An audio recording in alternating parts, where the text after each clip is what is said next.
excited because I'm here with Eduardo and we're gonna talk about beer. Well, he is going to talk about beer here in San Quintin, Baja California. Craft beer is one of the many surprises we found in San Quintin, Baja California. They have 7 different labels of their own. Let's go and check this out. Good afternoon. Welcome to our establishment. Welcome to San Quintin. Locally, there's 7 brewers or 7 labels of different beers.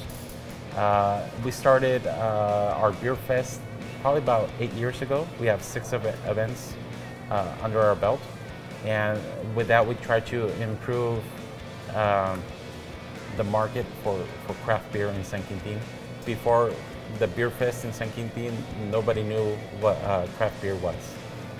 The closest to a craft beer was a dark beer from one of the commercial companies. We are also interested in knowing when these beer fests are in San Quintin.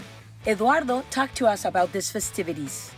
We have our July event, which is the Beer Fest San Quintin, and our October event, which is our take on our Oktober Fest, which doesn't have really much to do with the original Oktober Fest.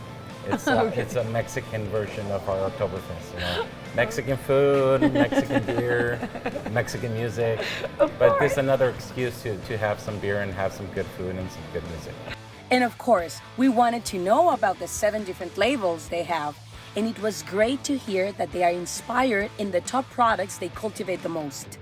We're really fortunate because in San Quintin we have oyster farms, we have berry farms, and all those products that we could fuse with our beers.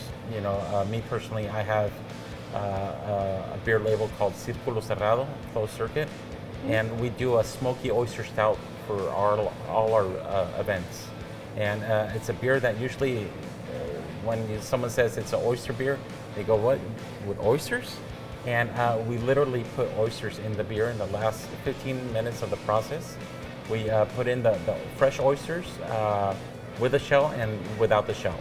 And what that's going to do, it's going to have a double purpose, the oyster. It's actually going to give it a little bit of saltiness to it, and it's going to give it a little bit of the clarification with the oyster shell. That's the double purpose. And since we have fresh oysters here in San Quintin, we use local products for that. It was a pleasure to have this chat and learn about their craft beer. And let me tell you that we tasted and it was absolutely delicious. We hope you can visit San Quintin, Baja California and try it yourself.